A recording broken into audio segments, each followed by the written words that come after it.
Buenas tardes a todos. Hoy continuamos con la doctora Diana Lorena Esquivel Sandoval con tumores abdominales en pediatría.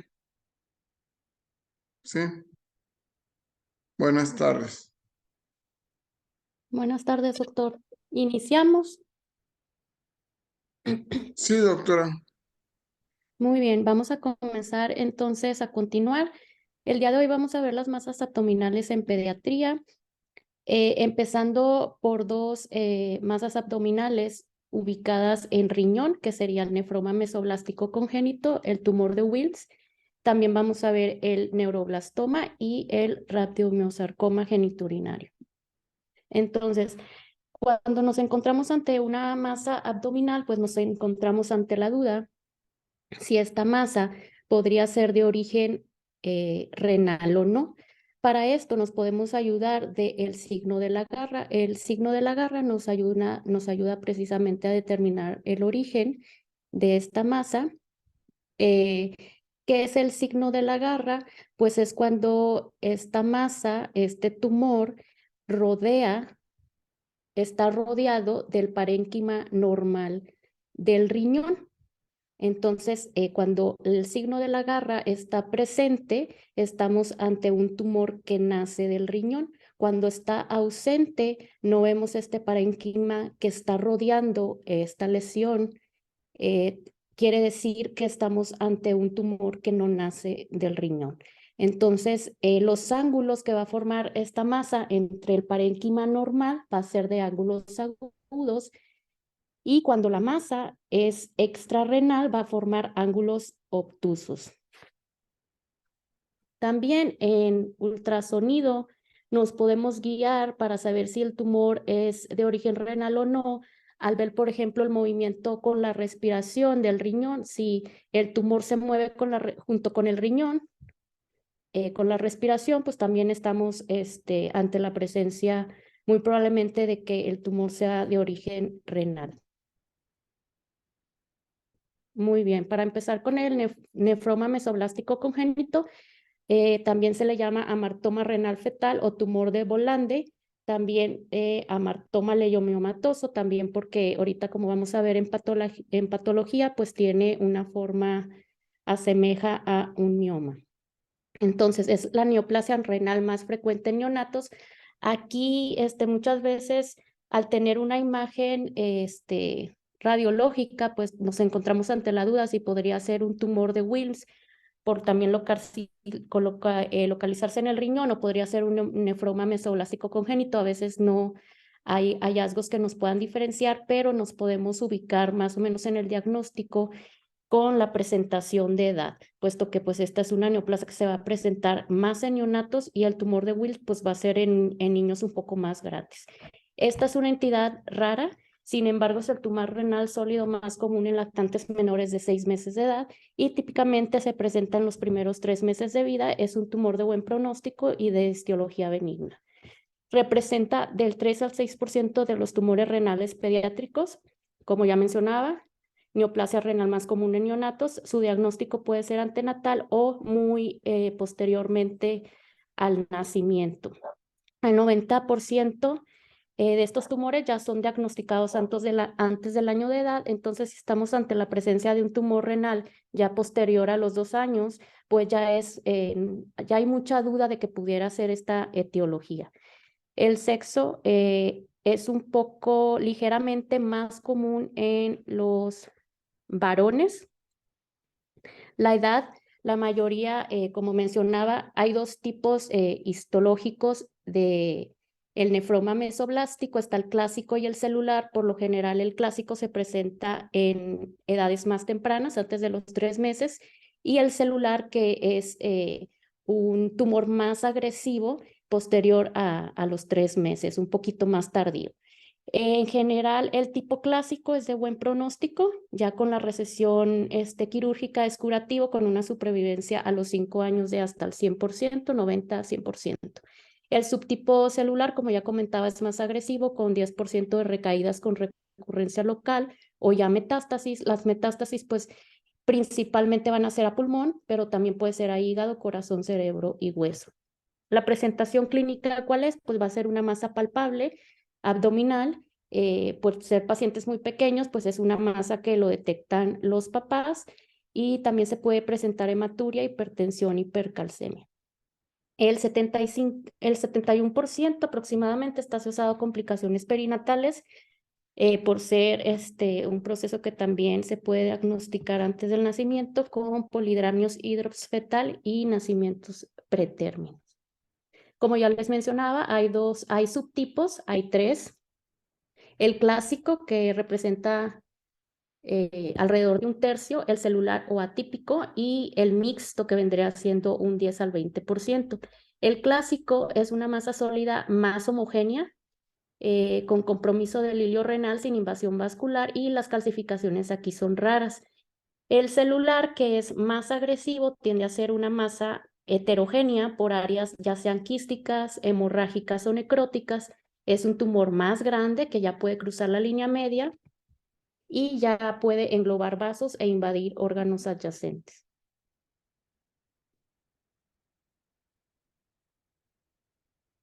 Muy bien, estos son especímenes de patología. Entonces, este tumor es de proliferación del mesénquima nefrogénico temprano, tiene una apariencia en su tipo clásico gomosa o apariencia que asemeja un leiomioma. Es un tumor mal definido que no tiene cápsula y es infiltrativo. Entonces, en la primera imagen, pues tenemos un espécimen del tipo clásico. Vemos ahí su apariencia miomatosa, que tiene una extensión ahí medial que marca ahí con la flecha, está mal definido sus márgenes. Y del lado derecho tenemos un espécimen del tipo celular, que es más agresivo. Vemos ahí como ya es un tumor más heterogéneo con componentes quísticos y ahí hemorrágicos. Ok, su tamaño va a ser variable, puede ser desde menos de 1 centímetro hasta 15 centímetros, pues ya un tumor más grande es más frecuente verlo en el tipo celular, que es el más agresivo. Como ya mencionaba, vamos a ver en el tipo celular ya componentes quísticos, necróticos y hemorrágicos, que hace que esta lesión en este tipo pues sea más heterogénea. Va a ser una masa ovalada, redonda, con márgenes mal definidos, y pues vamos a encontrar el signo de la garra presente, puesto que es un tumor intrarrenal que puede reemplazar el riñón por completo, y cuando es muy grande, pues cruzar la línea media, y las metástasis son poco comunes. La clave diagnóstica pues va a ser estar nosotros ante la presencia de una masa renal solitaria en fetos o neonatos. Esto ya nos va a hacer dudar que estemos ante la presencia de un tumor de Wilms. Y el mejor estudio inicial es el ultrasonido, por ser pacientes pues pediátricos, para valorar esta masa de manera inicial.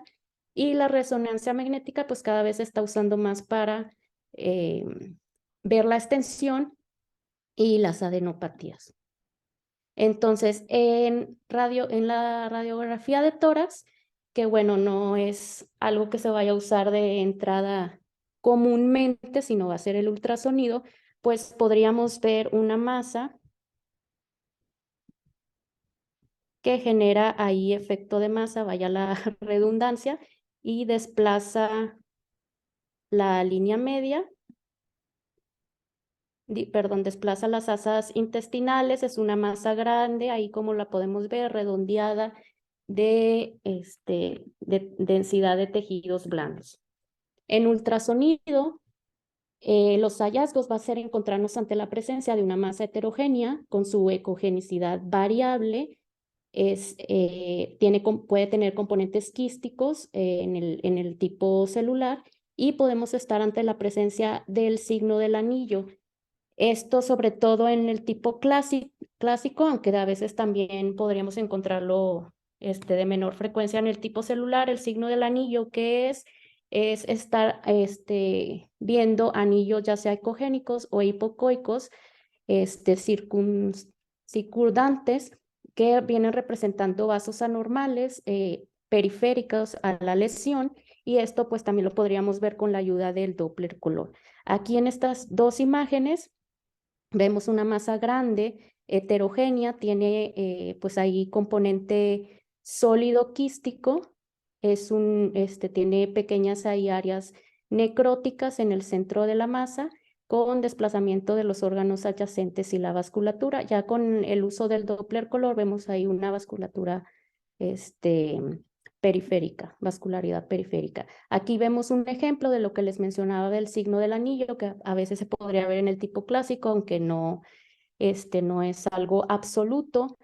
Vemos estos anillos ahí marcado con la flecha, pues hipocoicos alrededor, periféricos ahí en la lesión, y con el Doppler color pues también vemos de mejor manera este signo. En tomografía los hallazgos van a ser una masa que no vamos a encontrar tanto calcificaciones, pero vamos a ver una masa con realce heterogéneo u homogéneo que desplaza la vasculatura adyacente sin invasión, y vamos a ver ahí diferentes densidades dependiendo de los componentes, ya sea que nos encontremos con necrosis, componentes quísticos o hemorrágicos.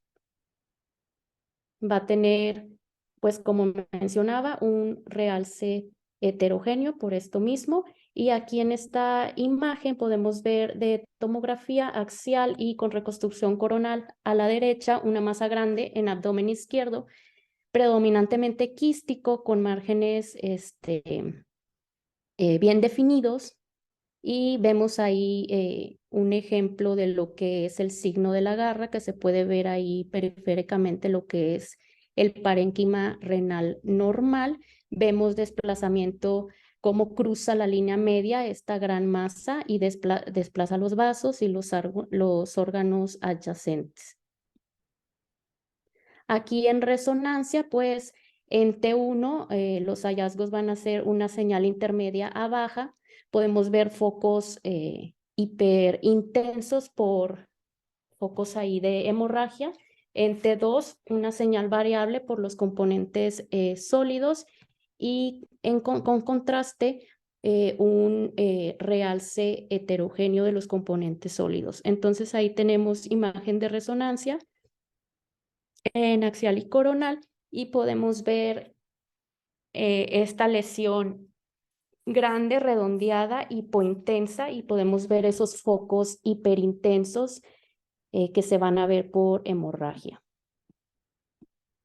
El manejo del nefroma mesoblástico congénito, pues como su comportamiento es benigno, se va a realizar nefrectomía con amplio margen quirúrgico.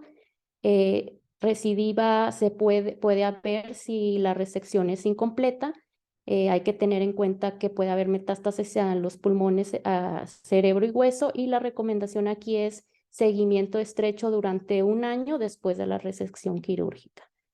Ahora vamos a pasar al tumor de Wilms, o también conocido como nefroblastoma. Es el tumor renal maligno primario más frecuente en niños, que por lo general se manifiesta en menores de 5 años. Como podemos ver, pues son niños de edad mayor que el nefroma mesoblástico. Aproximadamente 500 nuevos casos cada año en Estados Unidos. Hasta el 90% de las masas renales pediátricas, su incidencia es mucho mayor que el nefroma mesoblástico, y representa aproximadamente hasta el 8% de todos los tumores malignos infantiles. No hay predilección del sexo, y la edad pues es un diagnóstico de la mayoría de los pacientes hasta los 5 años de edad, con un pico máximo de presentación a los 3 o 4 años, hasta 4 años de edad, y asociados a un síndrome se van a ver en pacientes de menor edad. Su pronóstico pues se va a basar en su estadio e histología, y tiene una supervivencia a los 5 años en enfermedad localizada de más del 90%. Su presentación clínica también es un hallazgo incidental de una masa palpable. Podemos encontrar hematuria, dolor abdominal e hipertensión por activación del sistema renina-angiotensina, también síntomas constitucionales y síntomas por metástasis. En cuanto a la etiología, pues típicamente son esporádicos, pero puede haber ahí una predisposición genética. Las mutaciones ahí que están más presentes en la mutación del GWT1 y WT2 y están asociados a estos síndromes que señalo aquí, que es el WAGR, que es la presencia del tumor de Wills con aniridia, criptorquidia y discapacidad intelectual, y el gen doble, la mutación del GWT2 ya es con presencia de hemipertrofia y asociado al síndrome de Beckwith-Wiedemann. También hay asociaciones aisladas de criptorquidia, varicocele, hipospadias, anomalías renales y uterinas congénitas. Entonces, la detección del tumor en pacientes con síndromes asociados que presentan estos síndromes, la recomendación es que se debe comenzar a los 6 meses de edad con una tomografía inicial seguida de ecografías seriadas cada 3 meses hasta los 7 años de edad, porque hasta esta edad, pues ya más grande, ya después de los 7 años de edad, pues es menos la incidencia de este tumor. La patología, pues son tumores bien delimitados o macrolobulados, con también componente hemorrágico y necrosis central frecuentes. Es un tumor que deriva del tejido metanéfrico blástico con histología trifásica. Esto quiere decir que contiene blastema primitivo, elementos estromales y epiteliales. En la mayoría de los casos, a veces no tiene esta histología trifásica y tiene 2 categorías, una histología más favorable, que es la no anaplásica, o no favorable anaplásica focal o difusa.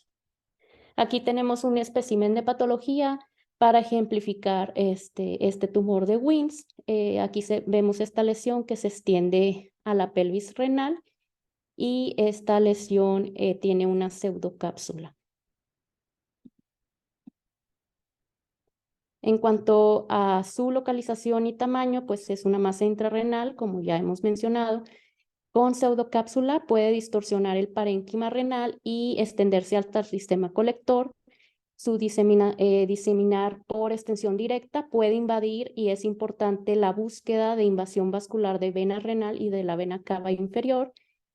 Su localización extrarrenal ya es raro, pero sí se puede presentar en retriperitoneo, región inguinal, pelvis y tórax, y va a tener metástasis sobre todo pulmonares. Por lo tanto, pues una tomografía de tórax para estadiaje es importante. Su tamaño es típicamente grande, de 5 a 10 centímetros, y la mayoría de las veces va a ser unilateral. También se puede presentar bilateral, ya sea que sea sincrónico, que es la mayoría de las veces, o metacrónico en riñón contralateral. Los hallazgos por imagen, pues va a ser una masa grande, heterogénea, y ya sea que tenga o no la presencia de trombo tumoral en vena renal y vena cava inferior. El estudio de screening ante la sospecha inicial, ante presentarnos con una masa abdominal en esta edad de pacientes, es el ultrasonido, y la tomografía y resonancia con contraste pues nos va a ayudar para el estadiaje y planificación quirúrgica. Los hallazgos típicos por radiografía, pues va a ser una masa igualmente que desplaza el intestino, las asas intestinales adyacentes, y con calcificaciones visibles en el 10%. Aquí en esta radiografía AP es un niño de 3 años con una masa palpable abdominal, y podemos ver ahí marcado con las flechas blancas, pues esa masa que desplaza de densidad de tejidos blandos, pues también que desplaza ahí las asas intestinales hacia la izquierda. En los hallazgos por ultrasonido va a ser una masa sólida heterogénea. Vamos a encontrar áreas hipoecoicas y anecoicas según los componentes hemorrágicos, en necrosis o quísticos, calcificaciones aproximadamente en un 9%, y el Doppler color aquí nos va a ayudar a la evaluación de la invasión a vena renal y vena cava inferior. Aquí en esta imagen de ultrasonido, pues podemos ver, es el caso de un paciente de 5 años que presentaba hipertensión. Vemos ahí una masa heterogénea, redondeada, que se extiende fuera del polo inferior del riñón izquierdo. Aquí a la izquierda del tumor podemos ver lo que vendría siendo el parénquima renal normal que está desplazado. Para repasar las características más importantes por imagen del tumor de Wills, vamos a ver todas estas imágenes de tomografía. Entonces, es una masa grande, heterogénea, bien circunscrita con pseudocápsula, como podemos ver en la primera imagen. En la segunda, vemos cómo va a ser una masa grande que puede cruzar la línea media, que no realza, tiene un realce menor al parénquima normal adyacente. En la tercera imagen vemos cómo es heterogénea con áreas quísticas o necróticas. En las imágenes de abajo vemos cómo puede tener la presencia de calcificaciones en aproximadamente 15%, ya sea que sean gruesas, curvilíneas. Y en la última imagen, pues vemos cómo también puede presentar atenuación grasa este tumor. En estas otras imágenes vemos que también el tumor de Wilms puede comprimir la pelvis renal por su gran tamaño, produciendo hidronefrosis, puede invadirla y puede invadir la vena cava inferior y la vena renal con un trombo que se puede extender hasta la aurícula derecha. Como lo vemos aquí marcado con la flecha en blanco, vemos cómo se extiende este trombo. También otras características es que puede desplazar la aorta sin envolverla y con una vascularidad aumentada puede estar presente. Y recordar que las metástasis va a ser sobre todo a pulmón e hígado, como vemos en la imagen de abajo a la izquierda. Vemos ahí unos nódulos pulmonares y vemos ahí lesiones de metástasis en hígado. Y también saber que se pueden presentar múltiples depósitos en cavidad peritoneal, pelvis y diafragma por probable ruptura previa. Los hallazgos en resonancia, ¿cuáles van a ser? Pues más heterogénea, como hemos estado mencionando, lobulada en T1 iso a hipointensa, en T2 hiperintensa. En T1 podemos encontrar focos de aumento en la intensidad por hemorragia y con contraste, pues como ya les mencionaba, va a realzar menos intensamente que el parénquima sano adyacente. En esta imagen de resonancia podemos ver en T2 con saturación grasa, es un niño de 2 años, donde observamos una masa grande, heterogénea, con el signo de la garra presente también. Los sistemas de clasificación en el tumor de Wilms, hay dos principales, que es la de Estados Unidos y la de Europa, la Sociedad Internacional de Oncología Pediátrica. Ellas dos se diferencian en cuanto a las recomendaciones que dan para el manejo. La de Estados Unidos da la recomendación de cirugía primaria seguida de quimioterapia y a veces con radioterapia. Y la de Europa da recomendación de quimioterapia preoperatoria y posteriormente pues la cirugía. Este es en resumen rápidamente lo que es la clasificación de Estados Unidos. El estadio número 1 es el tumor que está limitado al riñón y es completamente resecable con cápsula intacta. El estadio número 2 es ya un tumor que infiltra más allá del riñón, es extracapsular ya completamente resecable. Y el estadio número 3 es un tumor residual confinado al abdomen, ganglios abdominales positivos y contaminación peritoneal difusa por crecimiento directo con implantes.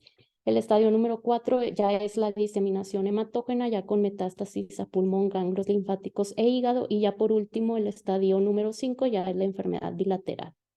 El manejo aquí va a ser dependiendo si es unilateral o bilateral, siendo la nefrectomía completa en tumor unilateral y bilateral nefrectomía parcial. También se va a ayudar de la quimioterapia y radioterapia y ya trasplante de médula ósea en casos de recaídas.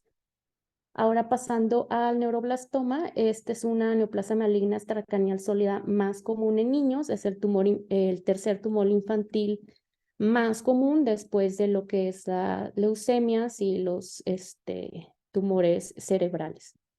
Representa 8% de las neoplasias malignas en niños. La edad media de presentación es un promedio de los 15 a 19 meses. También son pequeños, son pacientes pequeños. El 95% el diagnóstico va a ser antes de los 10 años de edad y también puede ser diagnosticado prenatalmente. Aquí la historia natural y el pronóstico de este tumor es que los tumores localizados de bajo grado, pues se va a ayudar, se recomienda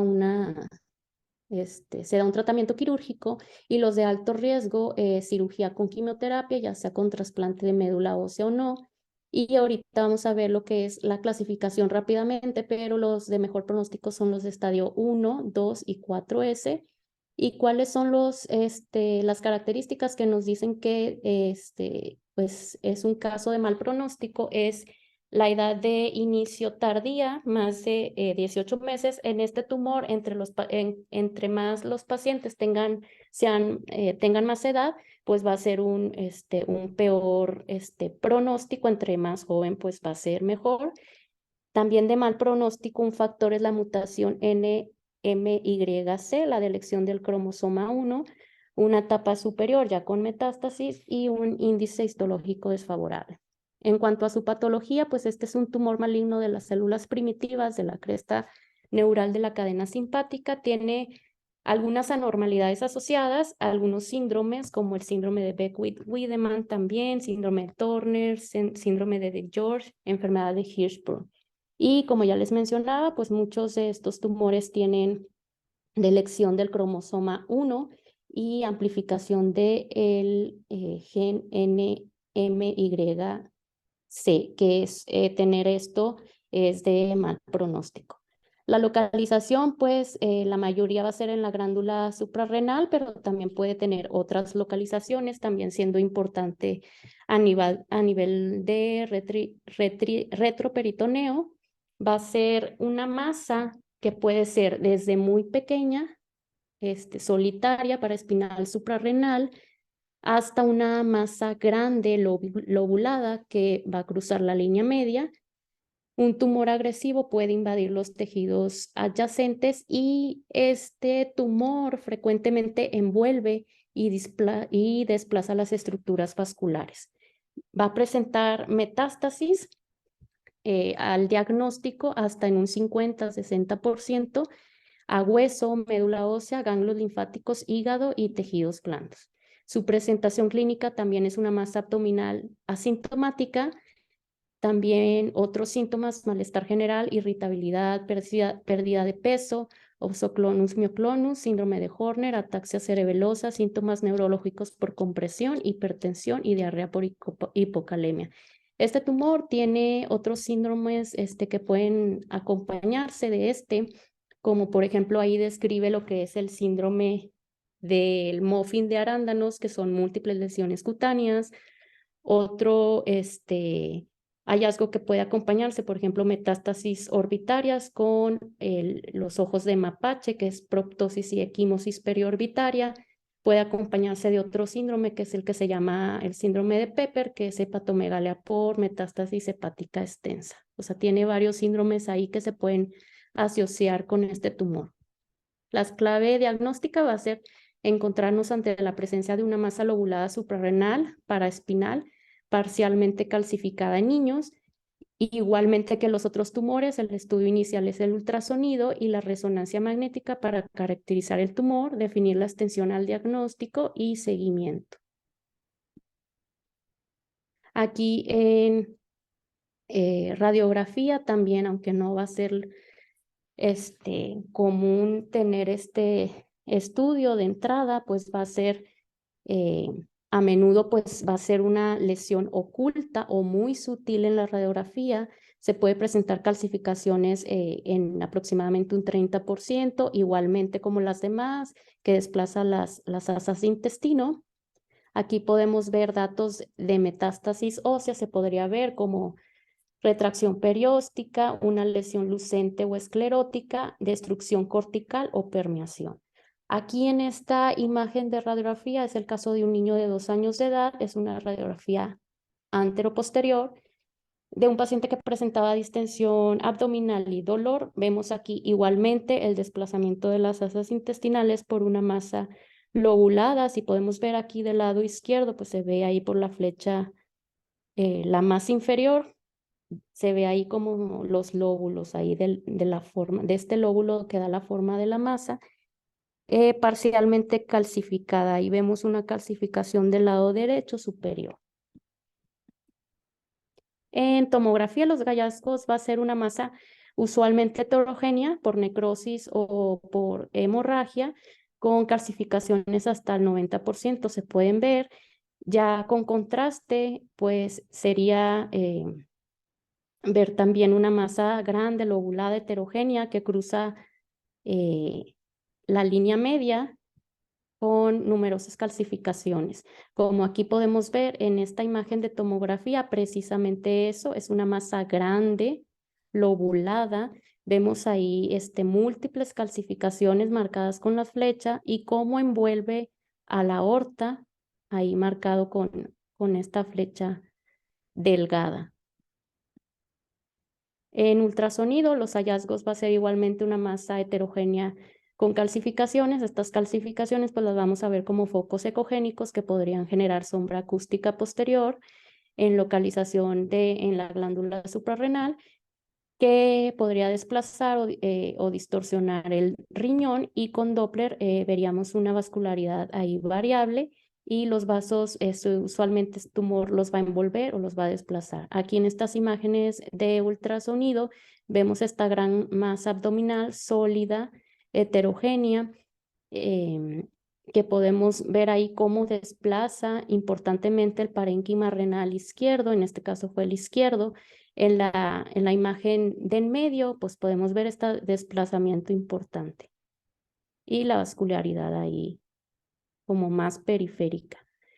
En resonancia, los hallazgos serían en T1 una señal intermedia baja, en T2 una señal intermedia alta con un realce variable.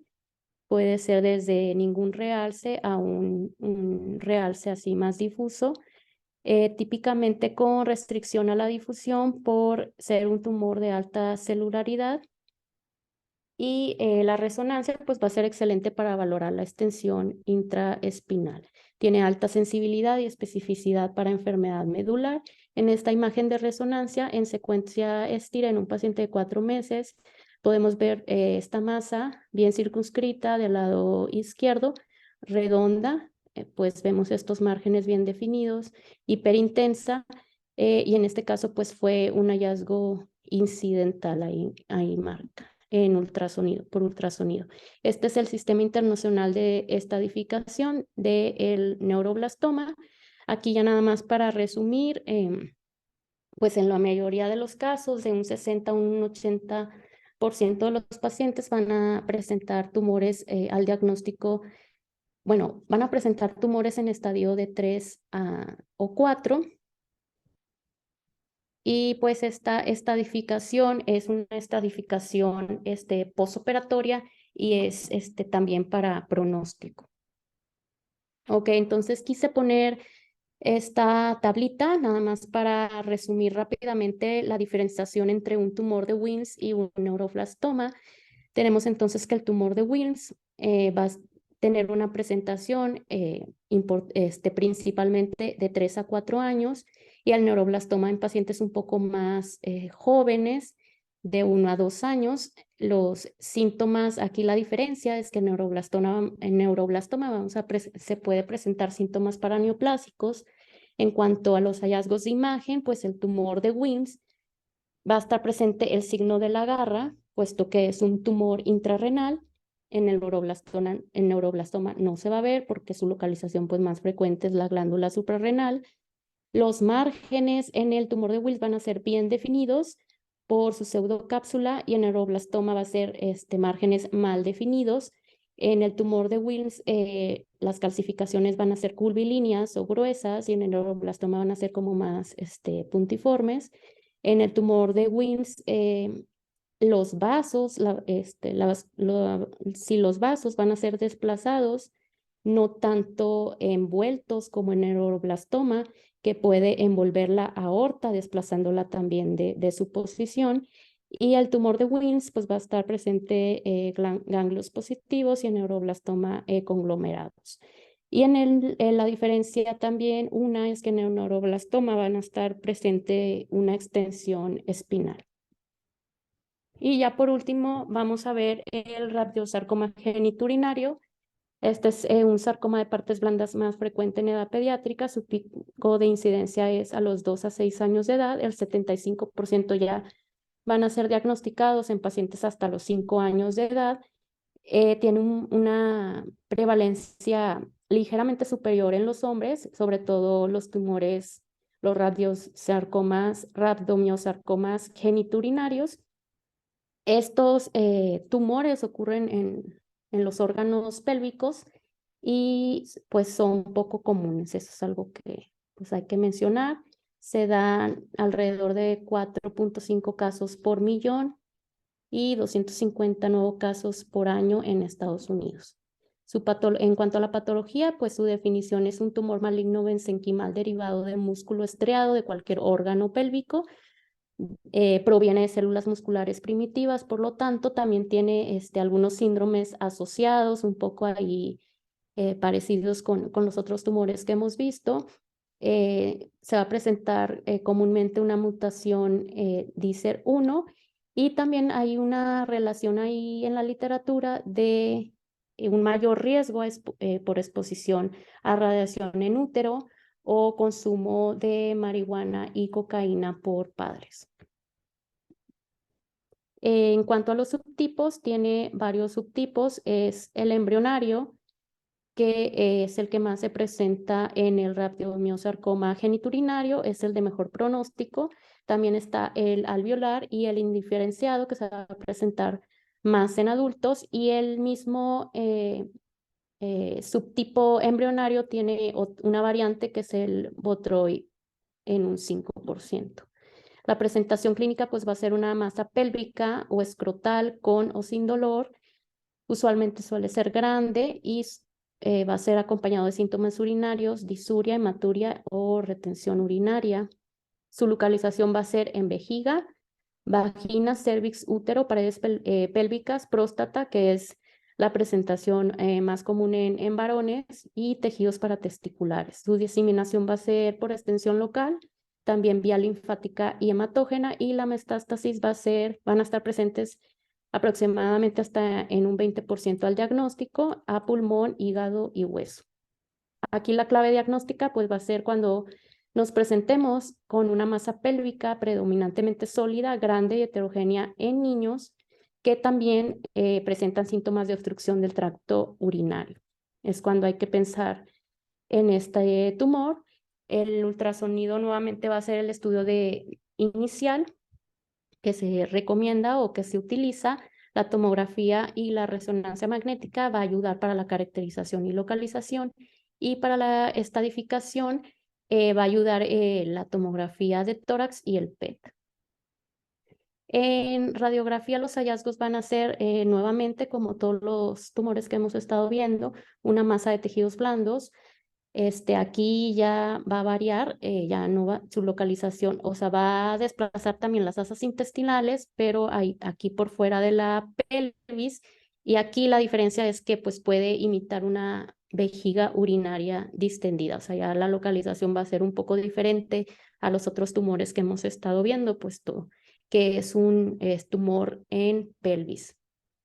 Aquí tenemos la imagen de un niño de 6 años, una radiografía anteroposterior, y vemos el desplazamiento de las asas de intestino, un poco ahí como que fuera de la pelvis, por una masa de tejidos blandos que viene ahí marcado con las flechas, pues ahí lo vemos como que de forma muy sutil.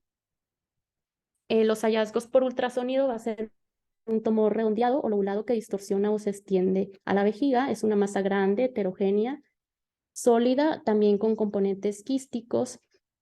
Por este método, por el ultrasonido, hay que buscar también la presencia de adenopatías o datos de obstrucción. El Doppler, la vascularidad interna va a ser variable, con la presencia de flujo interno va a ayudar a confirmar que estamos ante la presencia de una neoplasia sólida. Y el ultrasonido también va a ayudar para evaluar los vasos desplazados o que sean comprimidos. Entonces, en esta imagen de ultrasonido tenemos una masa que estamos viendo ahí heterogénea, lobulada, que distorsiona la pared anterior de la vejiga. Como podemos ver aquí que se ve la vejiga anecoica, como está pues totalmente desplazada y distorsionada. En tomografía, los hallazgos van a ser una masa de realce heterogéneo, predominantemente sólida, frecuentemente es localmente invasiva. También hay que buscar la presencia de adenopatías y búsqueda de metástasis a hígado, huesos y pulmón. En esta imagen de tomografía axial contrastada podemos ver esta masa también grande, pélvica, heterogénea, que realza de manera heterogénea cómo desplaza aquí la vejiga anteriormente. La podemos ver ahí marcada con la flecha azul. Vemos ahí la vejiga con una sonda urinaria totalmente desplazada. Y ya por último, en resonancia magnética, en T1 vamos a tener una señal intermedia a una señal baja, hasta una señal baja. En T2, una señal intermedia a alta. Va a tener grados variables de realce, desde tener un realce heterogéneo leve a un realce más homogéneo e intenso. Y las porciones sólidas van a restringir a la difusión. Aquí tenemos un ejemplo de este tumor. Lo estamos viendo en una secuencia T2 con saturación grasa sagital de un niño de 7 años, donde observamos esta masa grande, heterogénea, de alta señal, que proviene o se origina de la próstata, que es como le mencionaba el tumor, la presentación que más se va a encontrar en varones, también con desplazamiento de la vejiga superiormente. El pronóstico va a tener una sobrevida a 5 años, pues por obvias razones, entre el estadio pues sea menor, va a haber mayor sobrevida. Aquí el manejo va a ser por cirugía, quimioterapia y radioterapia, y usualmente la cirugía inicial va a ser con amplios márgenes y se va a tomar muestra de ganglios linfáticos para ver que no haya ahí diseminación. Y pues esto ya sería todo. Esta es la bibliografía usada.